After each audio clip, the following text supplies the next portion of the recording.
choose the form of the Destructor.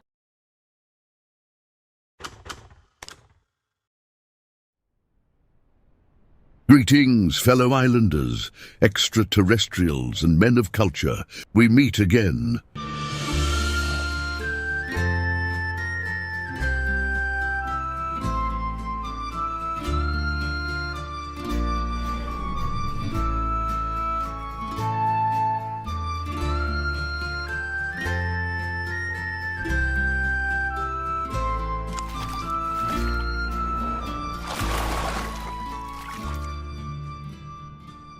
Today, we will take another trip into the hellhole, which is only known as the Isle. Today's subject is a beast of such ill repute that only few dare talk about it. It is the Pachycephalosaurus. Cast it into the fire! It means thick-headed lizard in Greek. It lived 72.1 million years ago to 66 million years ago. Or so scientists would have you believe. But to the creatures on the Isle, the truth is well known. The Pachyes were indeed spawned in the deepest forges of hell. They have been given shapes of flesh to terrorize, brutalize, and mutilate all that walk the earth. In fact, the only thing more evil than a Pachycephalosaurus is a killer tomato.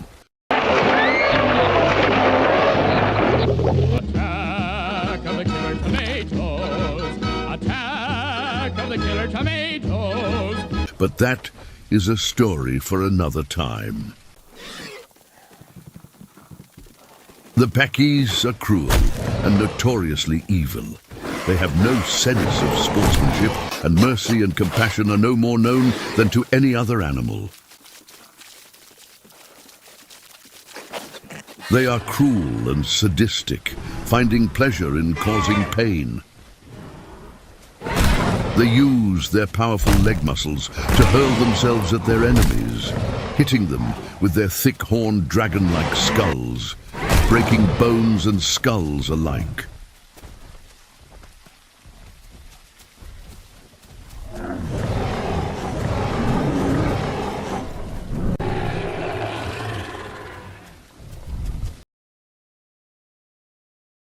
They enjoy attacking those bigger than themselves, breaking their legs, then staying back yelling, "You mama" jokes, until something bigger comes along to finish them off. Like this Pachy here, who works with the slow but powerful Stegosaurus.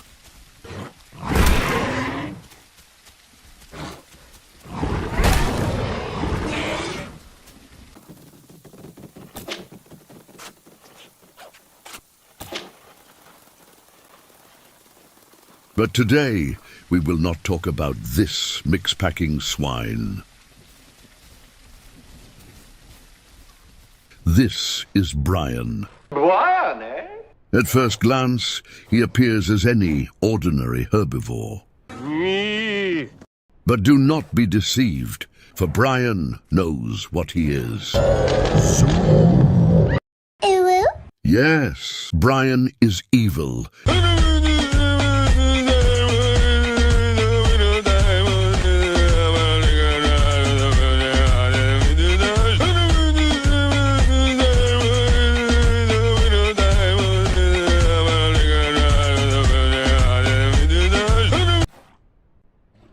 The life of Brian was a lonely one. He had no friends, and his mother didn't like him much. Now that he's all grown up, he feels he has no need of such sentimental nonsense. All he wants to do is to live up to his nickname as a Bonkosaurus. That means boinking. I mean bonking anything and everything.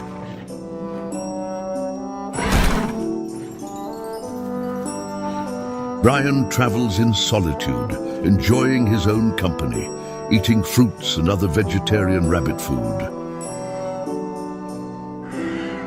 As he gets further south, he meets another Pachy.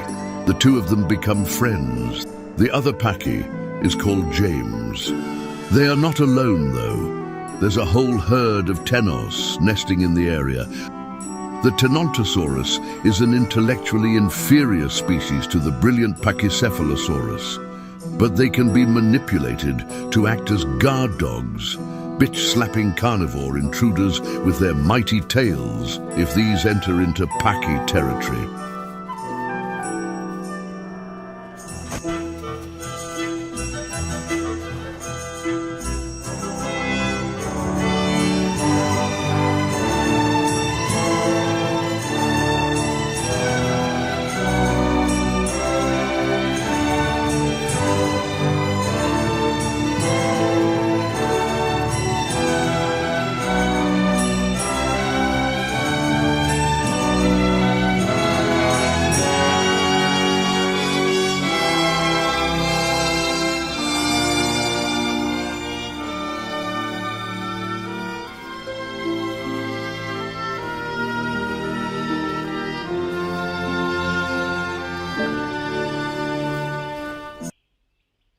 And now for something completely different. The war in Ukraine is nearing its third year.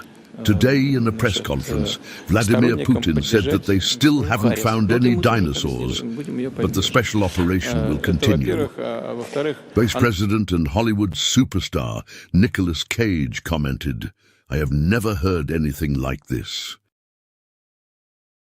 And back to the Isle. We have some bad news. It seems there is a missing piece of drone footage. Apparently, our two vegetarian superstars entered into combat with a ferocious Carnotaurus. During this conflict, James was killed. We have managed to salvage the recording after his murder, which depicts Brian locked in combat with this brutal predator. The operator responsible for the drone recordings has been sacked.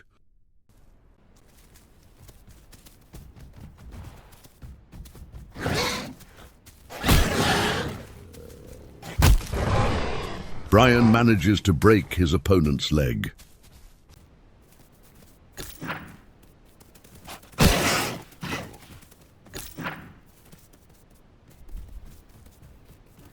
His efforts do not come without a cost.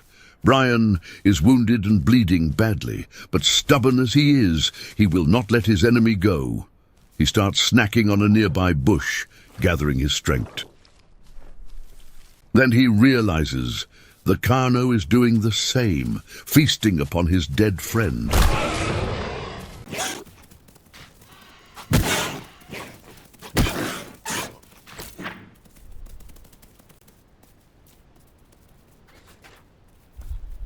The two opponents are locked in a deadly eating competition.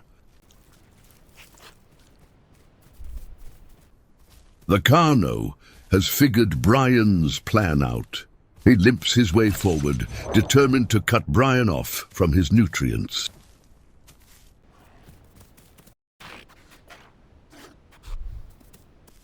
But Brian is a cunning hellspawn, and today it pays off to be a vegetarian.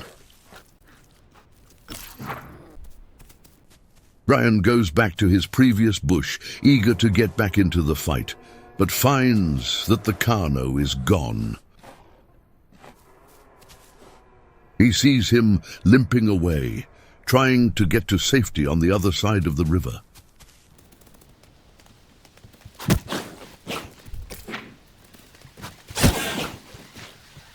There are more corpses here for the Carno to feed on. Brian cannot allow this. The terrain, however, is in Brian's disadvantage. His only advantage now is speed and open terrain, but the damn meat bull has planted himself in the river.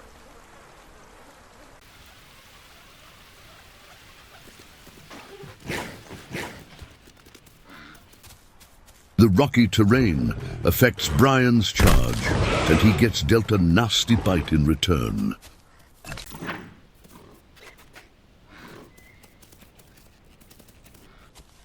The Carno is feasting on the other side of the river. Brian needs a moment to recuperate. Then he hears an ugly grunt by the river. He decides to check it out and finds an omniraptor, a great opportunity to vent some of his frustration.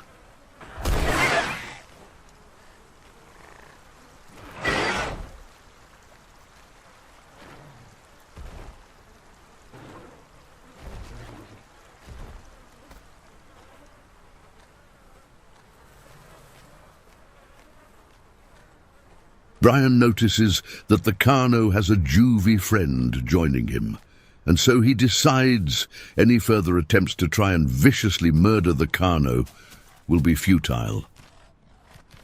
There is no proper food growing in this area, only grass and green leaves, and so Brian decides to take the long journey back home.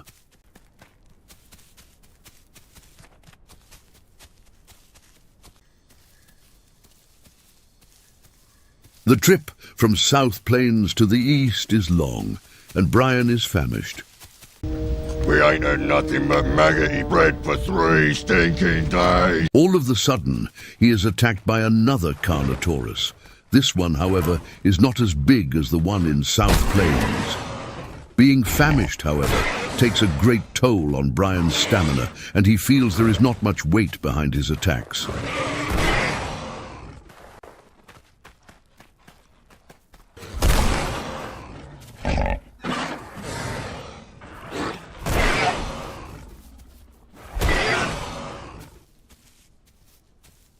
The Carno's leg is fractured, and he quickly realizes his mistake in attacking Brian.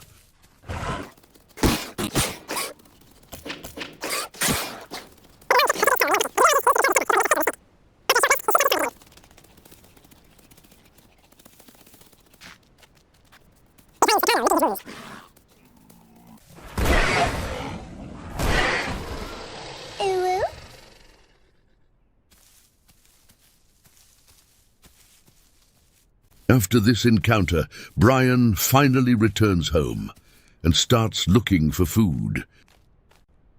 Later on, when the sun has set, he goes for a drink and sees 2 raptors resting. As he approaches, they are clearly petrified of his majestic figure. Should he let them go? Brian knows what he is. Brian is evil.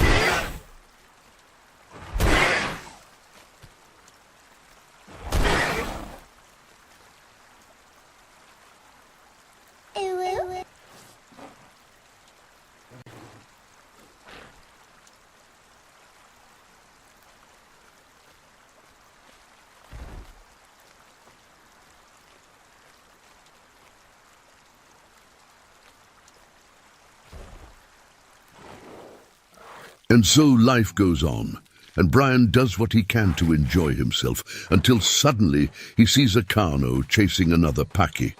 He eagerly joins the fight.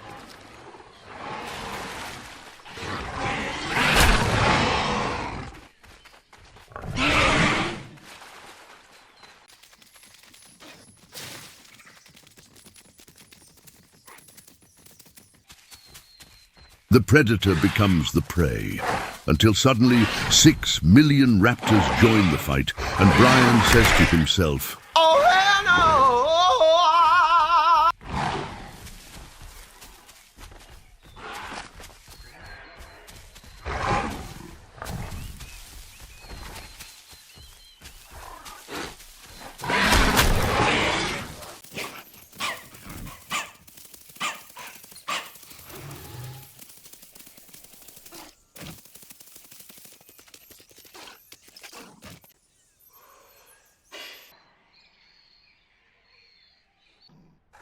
The fruits in this region are very healthy.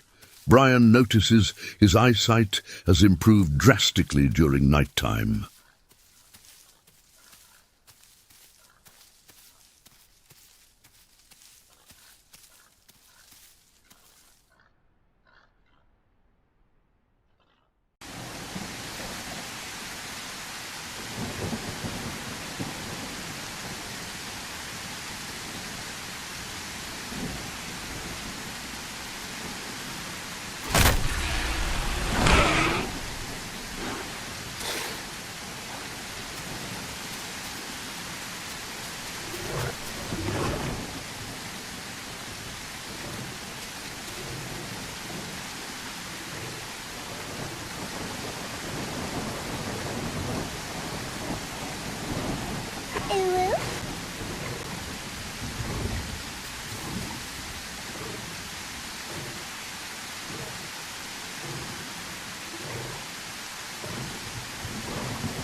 Eventually, as life would have it, Brian meets a female. For a moment, all his plans of world domination come to an end as the romance blossoms into a nest. To cast me off discourteously, for I have loved you so long, delighting in Her name is Lucy, and her head bump could knock any Packy off his feet. green sleeves was all my joy. Green sleeves was my delight. Green sleeves was my heart of gold. Slowly, a plan forms in Brian's head. With all the eggs in the nest, he could raise an army of hellspawn, covering all the lands in darkness. He could kill everyone.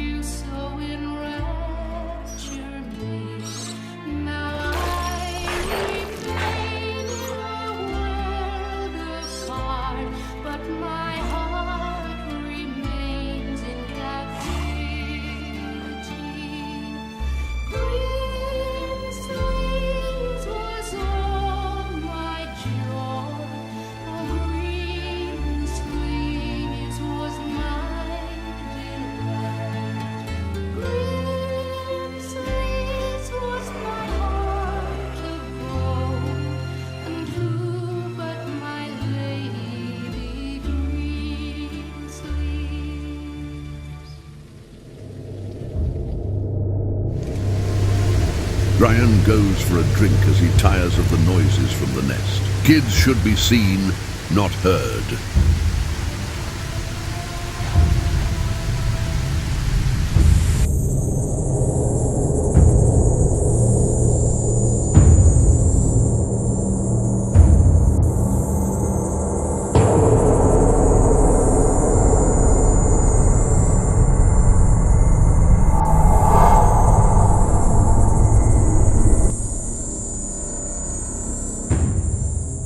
When Brian returns, he learns that Millie fell off the cliff. Robert ate Kate and then suffered a heart attack, and Bert is probably lost. Of all the kids, only Max and Ben remain.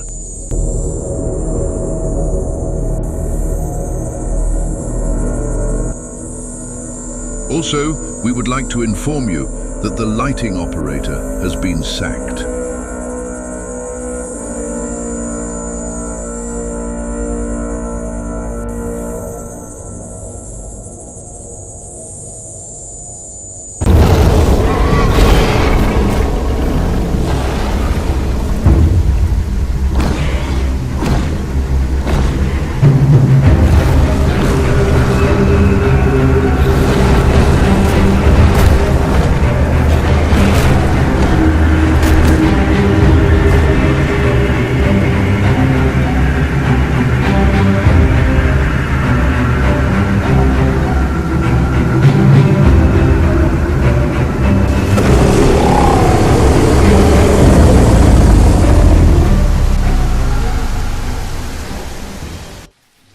The Ceratosaurus came out of nowhere, stealthiest bastard ever recorded. The battle was swift and the carnage near complete. Ben and Brian managed to escape. Lucy and Max were turned into lunch and dessert.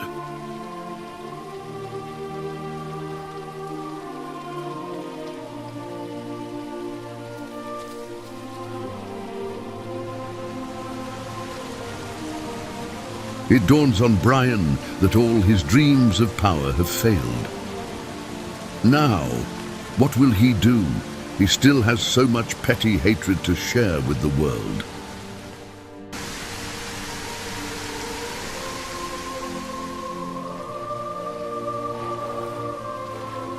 From what we've learned so far, Brian has shown incredible resilience. He has survived fat carnos, raptor ambushes, toxic Cerebites and unscheduled server wipes. Perhaps he is indeed immortal. But he has also suffered loss on the emotional side, if such a thing is possible for a zoo. For now, we will conclude the adventure of Brian, since he can't be killed. Perhaps we will revisit him later and see what he's up to. But that is up to you, the viewer. Until then, don't choke on your Tenonto chops. Evil was allowed to